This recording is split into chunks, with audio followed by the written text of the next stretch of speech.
La récente réforme constitutionnelle au Togo continue de susciter de vives réactions, bien au-delà des frontières du pays. Dans une analyse approfondie publiée ce jeudi 4 juillet 2024, Janine Ella Abatan, chercheuse senior à l'Institut d'études de sécurité, ISS, pour l'Afrique de l'Ouest, le Sahel et le bassin du lac Tchad, a partagé ses observations sur cette question délicate. Madame Abatan souligne que, face à la crise politique actuelle au Togo, exacerbée par les menaces d'insécurité dans le nord du pays, l'opposition doit réévaluer sa stratégie pour accéder au pouvoir. Cependant, la communauté internationale doit également prendre des mesures concrètes.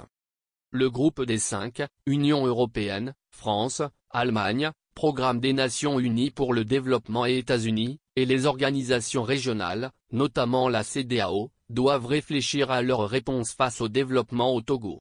Le public perçoit qu'ils ont été indulgents envers le gouvernement dans leur rôle de gestion de crise, lit-on dans le document.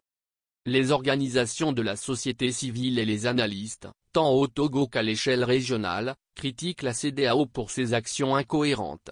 Dans un communiqué du 15 avril, la CEDEAO avait initialement critiqué les réformes constitutionnelles et annoncé l'envoi d'une mission exploratoire dans le pays.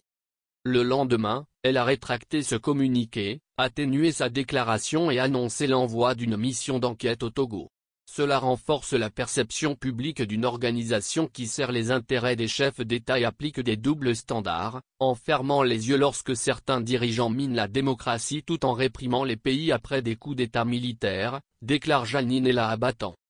Les réformes constitutionnelles controversées du Togo risquent également de ternir davantage la réputation de la CEDEAO et de discréditer le rôle de M.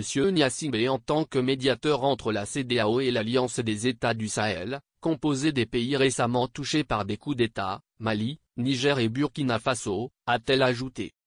Madame Abatan conclut en affirmant que la CEDEAO, en coordination avec le groupe des 5, doit maintenir un dialogue ouvert entre les acteurs politiques et la société civile au Togo afin de recréer un climat de confiance.